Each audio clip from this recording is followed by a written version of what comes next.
the iWOC controller operation.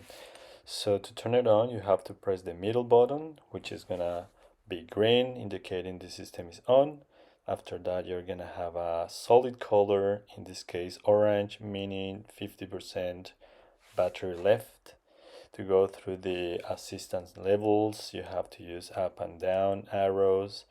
And color wise, blue means pedal assist 1, green means pedal assist 2, and red means pedal assist 3.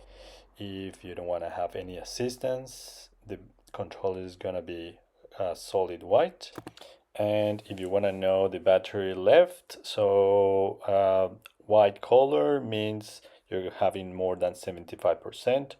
Orange means between 50 and 25%. And if it goes flashing red, means you're gonna have 5% left.